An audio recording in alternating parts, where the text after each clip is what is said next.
Hello everyone, welcome to week 5 in General Chemistry. For this week, we will be discussing about hydrocarbons. This includes your alkanes and cycloalkanes, alkenes and alkynes, and your aromatic hydrocarbons. First, let us review carbon. Carbon is the backbone of organic chemistry. And we all know that carbon has 4 valence electrons. So when we write the electron configuration for carbon, we have 2s2, 2p2. So it obeys the octet rule. Carbon can be sp3 hybridized. That means 4 bonds are attached to carbon. 4 atoms are attached to carbon.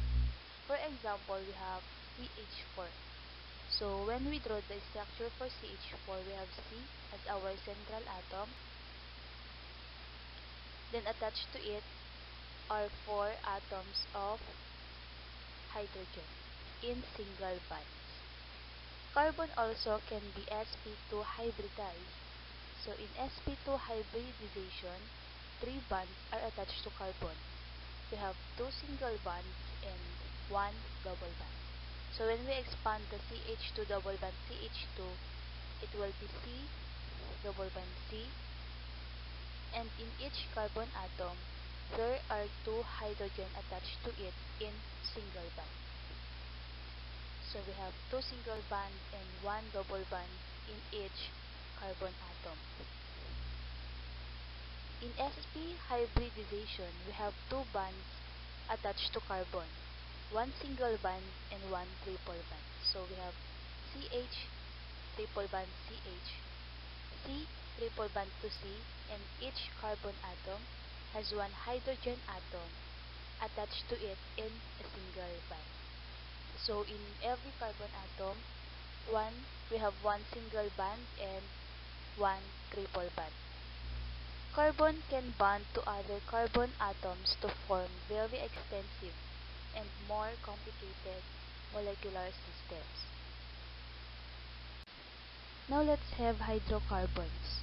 So hydrocarbons are compounds containing only carbon and hydrogen atoms. So we have saturated hydrocarbons and unsaturated hydrocarbons. When we say saturated hydrocarbons, these contain only single bonds and they are sp3 hybridized. That means carbon atom has 4 atoms attached to it. And when we say unsaturated hydrocarbons, this contains at least 1 double bond or triple bond. Again, it is also aliphatic.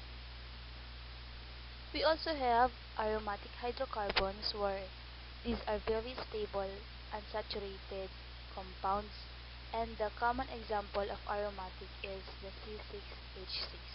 So below, the illustration below shows the different examples of hydrocarbons. We have the propane, the cyclohexane, the acetylene, and benzene. So review also the different prefixes used in naming hydrocarbons.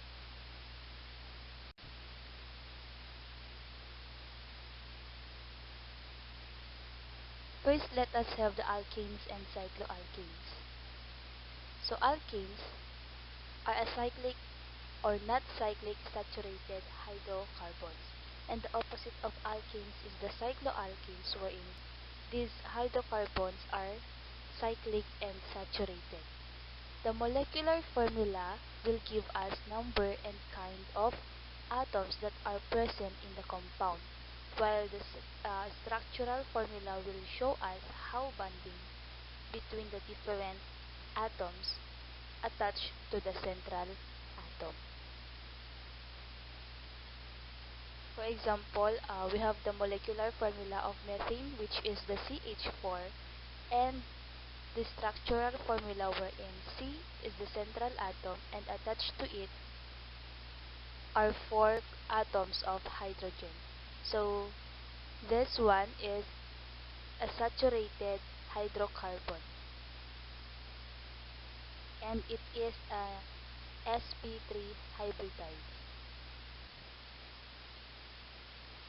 Alkanes are often called paraffins. Alkanes are often called paraffins. The general formula for alkane is CnH2n plus 2, where n is equal to 1. Okay, for example, we have when n is equal to 1, we have CH4, and n is equal to 2, we have C2H6, and so on. We have the straight chain or the normal alkanes.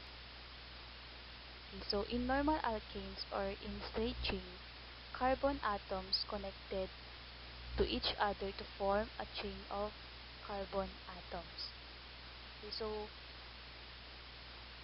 below are the example of straight chain. We have the methane CH4, wherein C is bonded to 4 atoms of hydrogen. We have the ethane, the CH3 where C bonded to C, and each C molecule or each C atom has 3 H bonded to it. Again, remember, when we say alkane, it is a single bond. Alkane is a single bond. Now, propane has 3 carbon atom and butane has 4 carbon atom.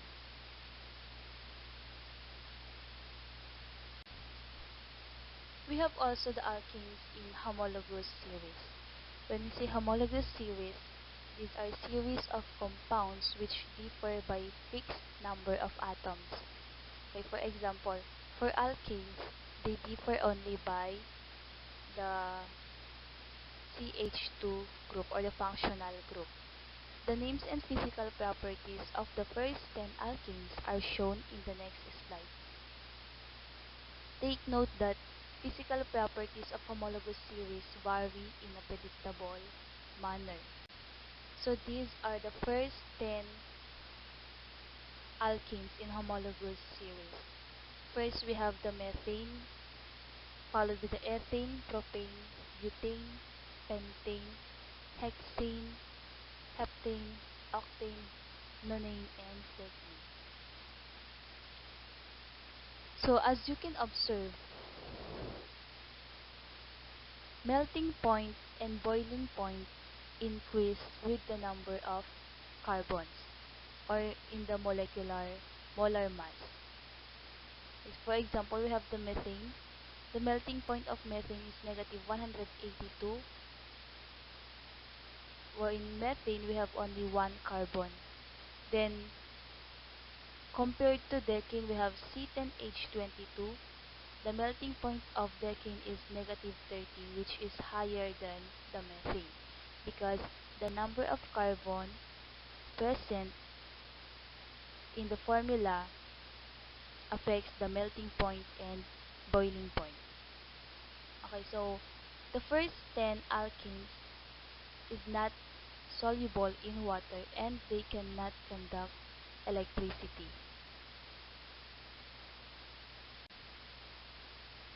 We also have the branched chain alkanes or the constitutional isomers.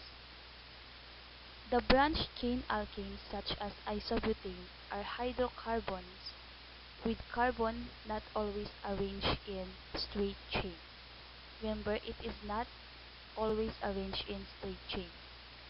The constitutional isomer are compounds with the same molecular formula but different structural formula. One good example of this is the butane and isobutane, wherein butane and isobutane have the same molecular formula but they have different structure. So butane and isobutane are structural isomers. Now let's proceed to cycloalkanes. When we say cycloalkanes, these are hydrocarbons where the carbon or carbon atoms form a ring or cyclic structure. It has a general formula of CnH2n. Okay, as you can see in the illustration, for example, we have the C3H6. As you can see in the illustration, it forms a ring-like structure. So we have the ball and stick model, the full structural formula, and the condensed structural formula. Take note, in naming cycloalkanes, you should write the word cyclo in the beginning of the compound. For example, the C3H6 is named as cyclopropane. Why propane? Because it has only 3 carbon atoms. We have also cyclobutane for 4 carbon atoms, cyclopentane for 5 carbon atoms, and cyclohexane for 6 carbon atoms that are present in the compound.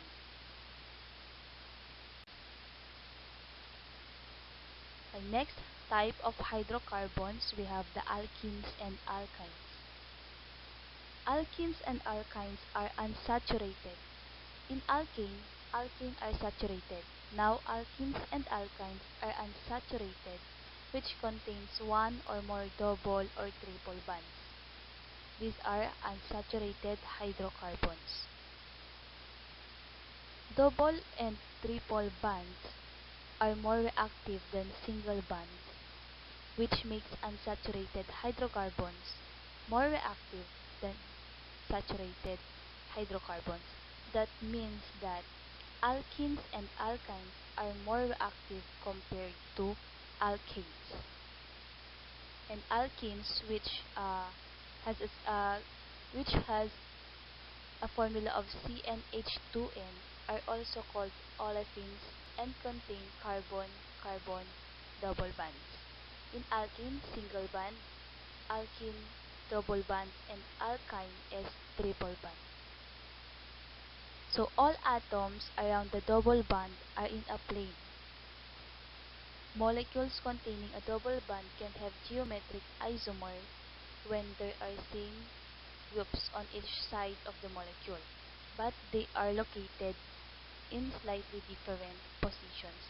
For example, we have the butene that exists or can exist as cis and trans isomer.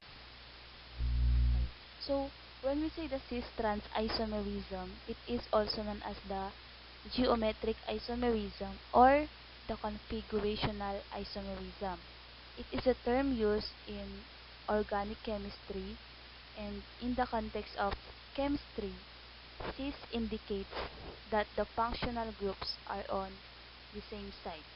As you can see in this example, CH3 and CH3 that are attached in carbon atom are on the same side. Likewise, the hydrogen atom. And trans isomer conveys that functional groups are on opposing sides of the carbon chain. Okay, so just like in this example, CH3 in first carbon central carbon atom is in opposing direction in CH3 attached in the second carbon atom.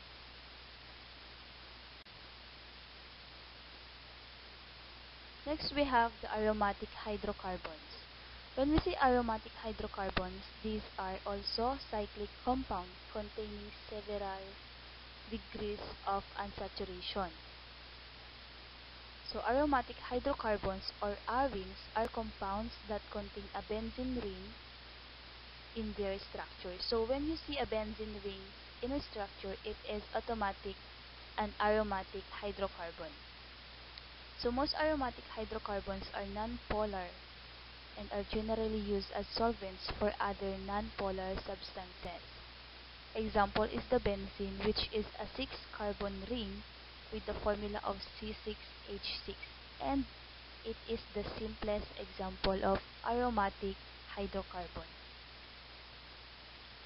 Remember that the term aromatic is derived from the characteristically strong and pungent smell emitted by most arenes. So, among these substances are naphthalene, or commonly known as mothballs, and the toluene. We also have the hydrocarbon derivatives. So when we say hydrocarbon derivatives, it refers to the general term of many kinds of complicated compounds derived from hydrocarbon molecules with one or more hydrogen atoms. So this now includes molecules with one or more hydrogen atoms being substituted by other atoms or group of atoms. A derivative is something that is based on another source. Hydrocarbon derivatives are based on simple hydrocarbon compounds that contain only hydrogens and carbons. So that's all for this week. God bless and good luck to your quiz.